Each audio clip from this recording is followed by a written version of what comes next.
Have you ever wondered how high-level creators keep coming up with new ideas year after year? It seems as if they're somehow special or different than most people, like they found an ability that most people don't have. Well, over the last 20 years of being a professional musician and producer, I can tell you that anyone can do this. It just comes down to having the right tools and understanding the flow state. So in this video, I'm giving you my top 5 tools of high-level creators to help you master your imagination. But first, allow me to introduce myself. My name is OnenO. I'm an artist and imagination coach. I help creatives overcome burnout and unlock their imagination. If you're interested in working with me, there's links in the description below. So what are these 5 tools? Here they are. First, shut out the noise. Second, create space for the flow state. Third, capture ideas and follow through. Fourth, guard the tempo of your mind. And last but not least, learn how to program your subconscious mind for success. So let's dive into the first one, shut out the noise. I remember back sometime around 2012, I was out on a hike in the desert of Sedona, Arizona. And it's this absolutely gorgeous landscape of these huge cliffs and red rocks just everywhere. And there was no one around. It was so quiet that I could hear every crunch of the pebbles beneath my feet as I was walking this hike. And at the time, I was living in Los Angeles, which was just so noisy all the time, that when I was out on this hike, it was almost alarming how quiet it was. And then all of a sudden I noticed something.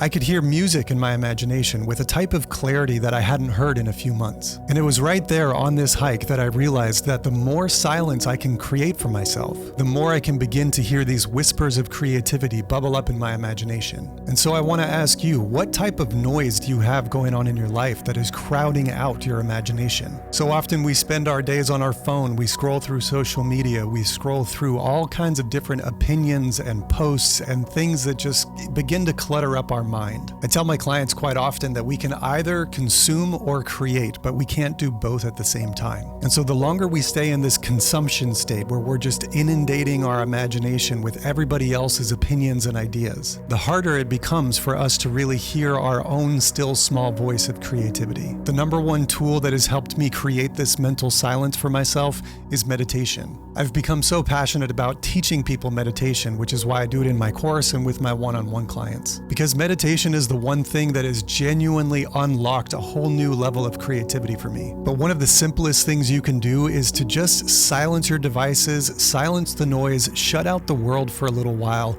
and sit in that silence. At first, it'll almost be unbearable, but the longer you do it, the more something from within will begin to bubble up. And that leads me to the second tool, which is to create space for the flow state. Everybody knows that when you're in the flow state, you can do things that you wouldn't normally have done when you were in a different state of mind. But the real question becomes, how do we actually engage the flow state? How do we kickstart that process? And for me, what has worked really well is to create the space. And what I mean by that is, again, shut off devices, shut out the world, let the people know that you care about, that you'll get back to them in a little while if that's what you need to do. But create a type of sacred space where you are not going to allow distractions to come in. Distractions always kill our flow state. And so if we can mitigate these distractions and create a sacred space around us, that's how we begin getting into the flow state. And then the next step is to do something that feels like play. For me, it's sitting down at my keyboard and just starting to play chords. And I'm not playing any specific song. I'm not trying to write a song idea. I'm not trying to come up with anything.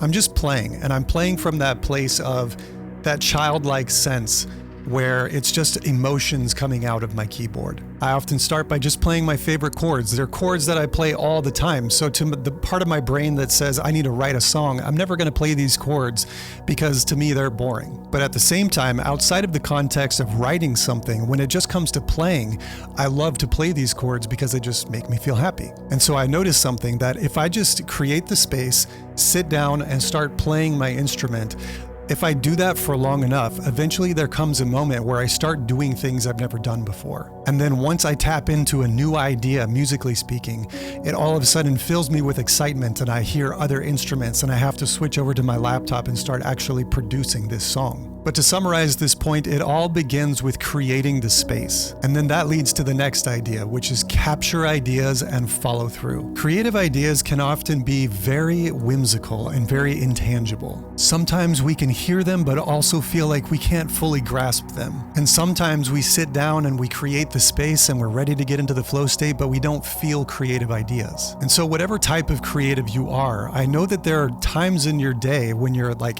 in the shower, or when you're driving home from work, or when you're just doing something random, that all of a sudden an idea pops in your mind. And so I think one thing that is highly beneficial for all types of creators is to create an archive of ideas. So again, for me as a musician, I grab my phone with my voice app and I just start singing out the idea or whatever it is. I just try to get it out in audio form onto my phone. Or sometimes if I get an idea for a YouTube video or things like that, I'm just gonna write it down in my notes app. And an even more advanced way that I use this technique is I get into meditation, I still my mind, I create that silence, I create the space for the flow state.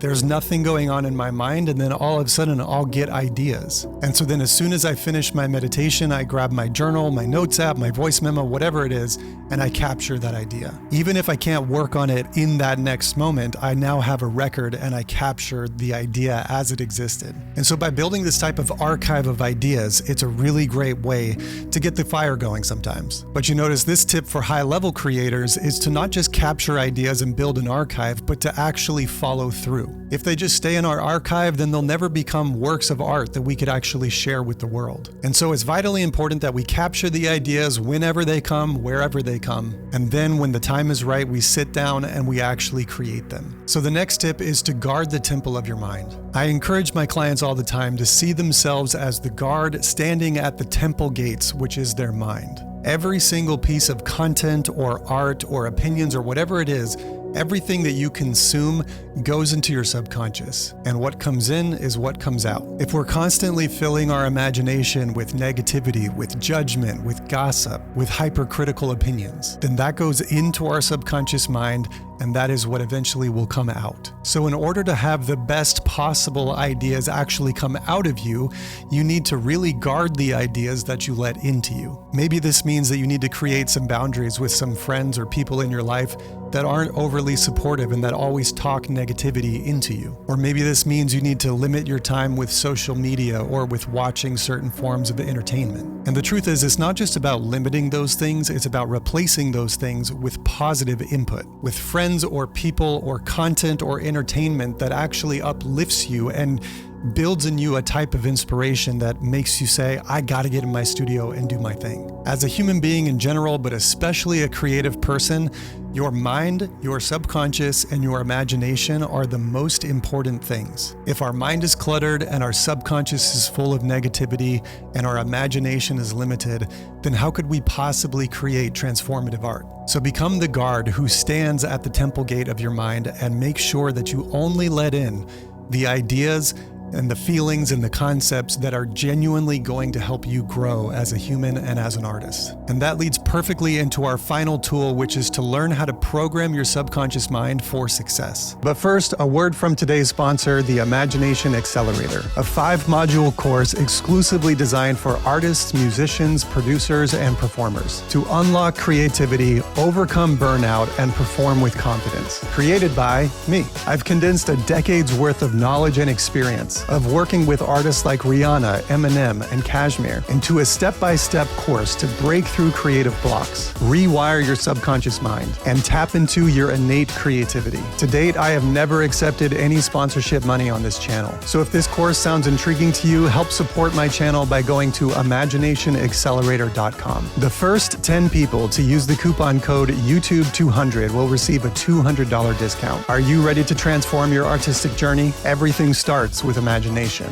Watch the trailer video at imaginationaccelerator.com to learn more. So how do we program our subconscious for success? Well, my favorite explanation that I've ever heard of the subconscious mind comes from this incredible book called The Power of Your Subconscious Mind. And in it, Dr. Joseph Murphy describes that our mind is like a ship. And the subconscious is like all of the rowers or the engine underneath the ship that's actually giving the power to the ship. And that our conscious mind is much like the captain who sits up top and scans the landscape. And so the captain is the one who makes all the decisions and says, I want to go here. And then the subconscious is what actually takes the ship in that direction and gets the ship from point A to point B. And so you can see it's vitally important that we have the captain or the conscious mind actually give good and clear directions to the workers or the engine below. If the captain says head west, but it turns out there's actually rocks or land that the ship will run into, well, guess what? The engine below is going to take the ship all the way there. It's going to run into those rocks. It's going to crash on the shore. But likewise, if the captain says go east and it turns out that that's open waters and there's a beautiful private island over that way, well then guess what? The ship is going to get you there. And so after we become the guard standing at the temple gate of our mind, it's even more important to start programming into our subconscious mind the thoughts, feelings, beliefs, and actions that our ideal creative self should take on. The truth is, we all have an inner critic. We all have this voice of negativity and doubt inside of us. But it is also, at this point in time, a well-known fact that the subconscious mind deals in repetition, and that when we repeat something to our subconscious with repetition over a long enough period of time, that then the subconscious will accept it as true, and once it accepts it as true, then it will create it in the external reality. And so if you want even more help learning how to create positive affirmations and to program into your subconscious mind